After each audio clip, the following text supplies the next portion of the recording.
Hey guys, Cadenzi Photography here, and today I'm going to give you the ultimate guide for frequency separation. Now you may have heard of frequency separation before, but what exactly is it? What can you do with it? Well, in this tutorial I aim to break down how you create those layers as well as all the numerous things that you can do within it to help make your skin smooth and even out skin tones. The reason that this is the ultimate guide is because there are multiple retouchers out there who use a variety of different techniques. And what I have done here is accumulated all those different styles and put them together in one video. If you're accustomed to a certain tool or a certain style of technique, then by all means, I've broken everything down on the timeline for your ease. Now without further ado, let's get into it.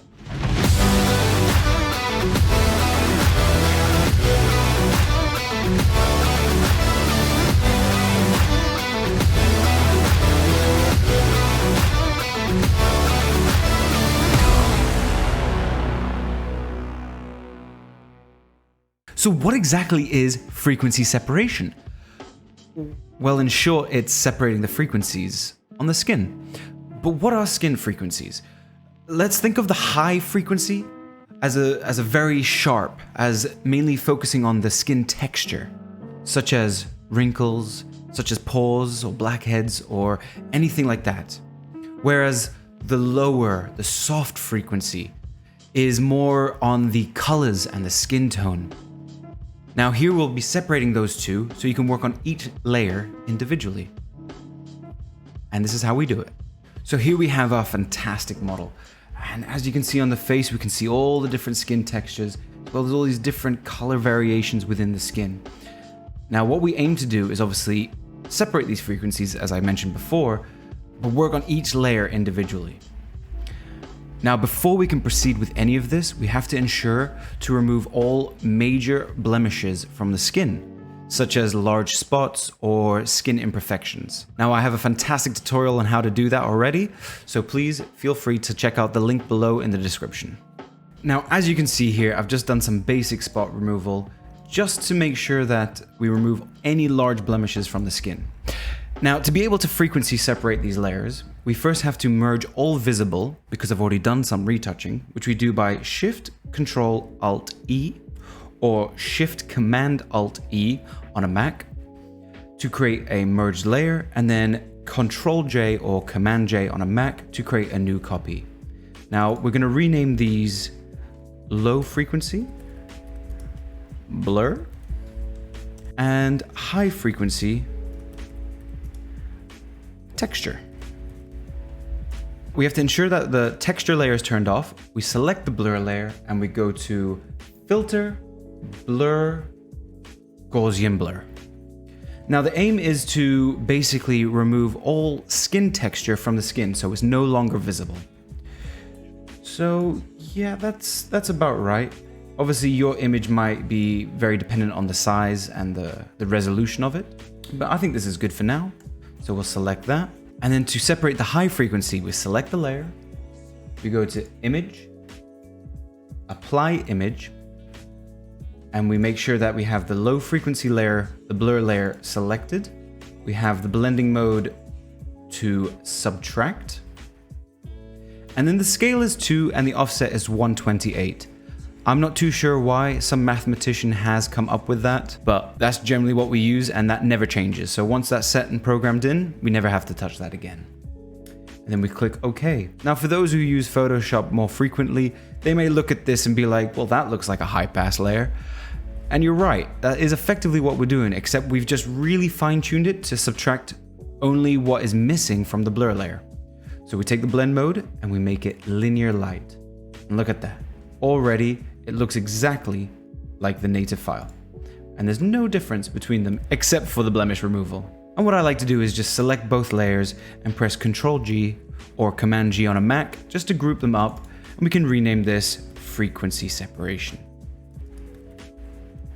Now that we have our two layers separated, you're probably asking, well, great, what can I do with it now? And the answer is a lot. So to begin with, let's look at the patching tool. So the first thing we want to do here is I like to work non-destructively. So I will make a copy of this layer and I'll probably rename this patching. And we have to unselect the frequency texture layer just so we can see what we're actually doing to the soft areas. We select our patching tool here, and we just start looking at areas that we want to improve. So I can see here there's a little bit of blemishes underneath the skin, so I take that and drag it across. And same here, just take this and just bring it across here. And so what you do is you just basically find areas that you're not too happy with in regards to the way that the skin texture is looking, or there's a color differences, and we basically just find a way to patch them using the patch tool.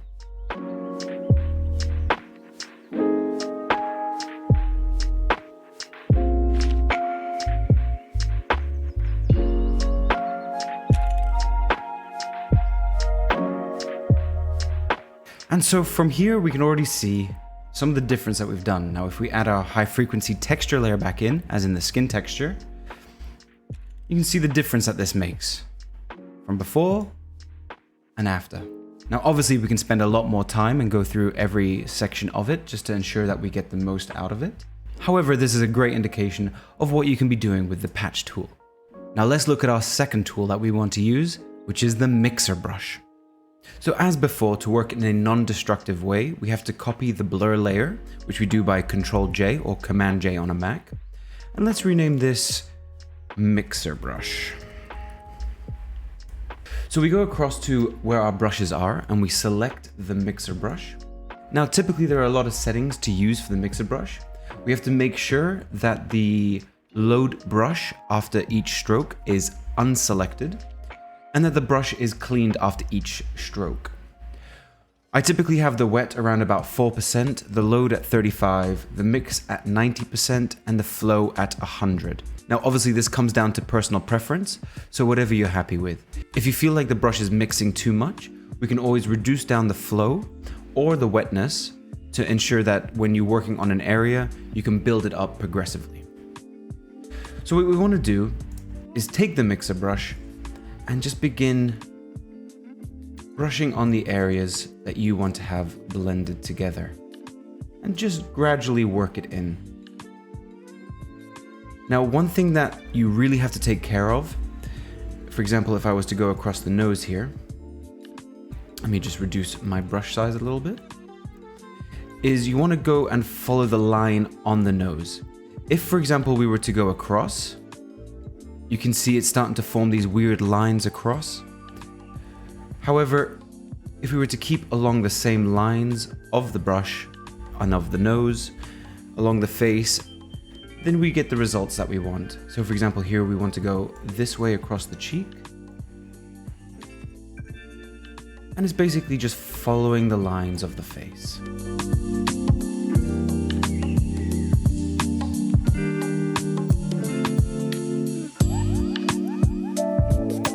And here already we can see such a big difference if I was to turn it off and I was to turn it on.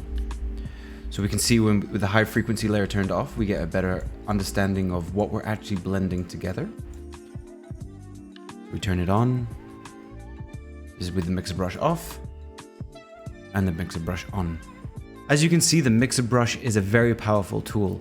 However, as I've said before, you really have to ensure that you go along with the lines of the face to ensure that you do not blur across any of the high contrast areas, along with matching the shape of the face. Now, one additional tool that we can use is the Lasso tool with further blurring the areas in the skin tone using an additional step of Gaussian blur. And this is how we do that. Create a new layer from the original blur file, and let's name this Lasso Blur. And then what we want to do is, again, turn off the texture frequency layer, select our Lasso tool. We want to select the area that we want to blur together. For example, this highlight area here. Now we press Q on our keyboard just to show the edges of that mask that we've just created. And we can see here that the lines are a little bit too harsh for us to use. So what we want to do is we want to take the feather and bring it up. And I might just say 35 pixels to begin with. So we just press enter. We unselect. So now that I have the feather at 35%, I select the area that we want to go again. And I bring it up to Q, And as you can see, there's a nice feather here now. So what we'll do is we'll go to Filter, Blur, Gaussian Blur, and here we can go a little bit more extreme from what we had originally to about 35 pixels.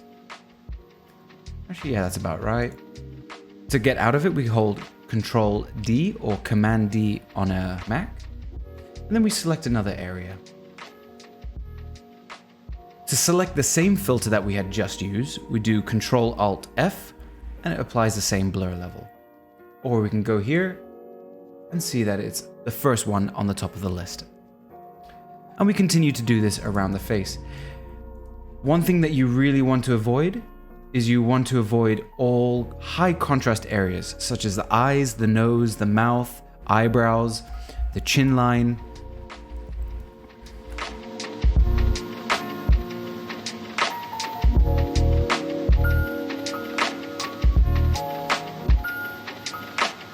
And so once we finish doing our selection, we can add the high frequency texture back on again. And then we can look at the before and the after. So this is the after, and this is the before. Wow. As you can see, it's quite a big difference. Now, if you're feeling like it looks a little bit too plasticky, then that's not an issue. We can always reduce the opacity of this layer to make it look a little bit more natural. So let's say something like 78% or 80% around about there.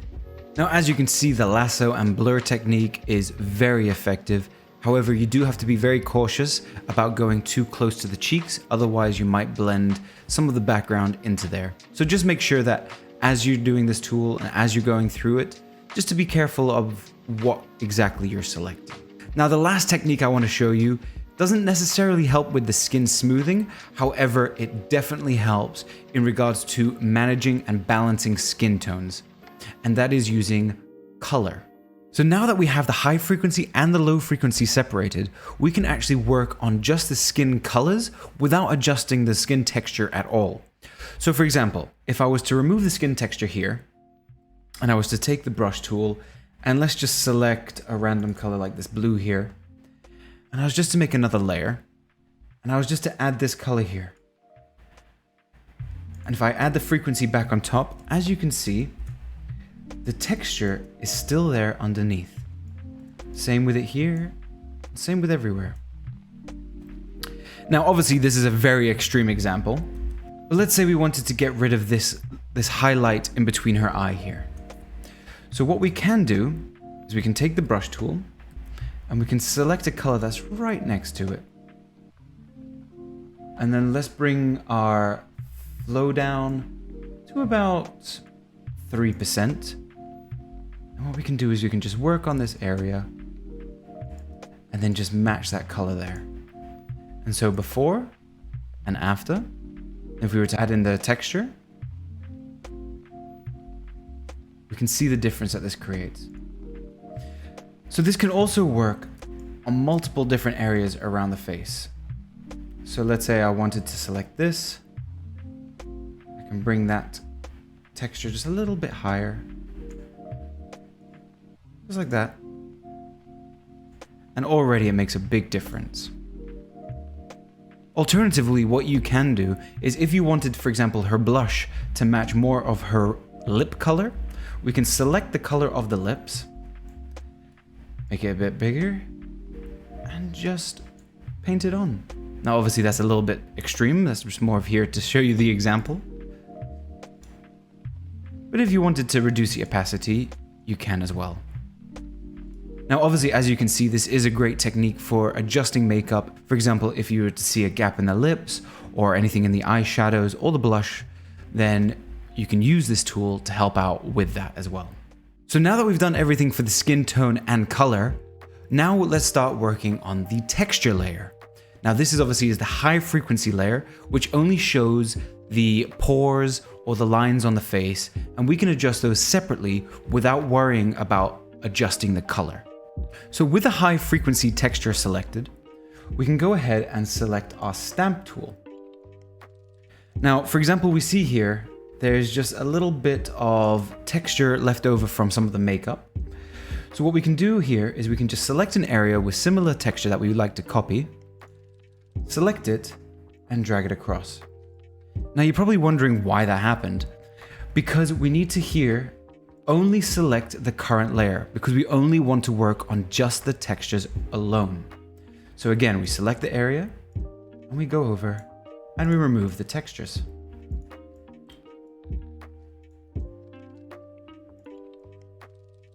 And just like that, it's gone. We can also do something very similar here with the lines. So we select the texture here, for example, and we drag it across. We can do that on this side as well with these lines. So I want to select this texture here, and we just basically remove them. Reduce our size a bit. We can just go across and select the texture that we want to replace.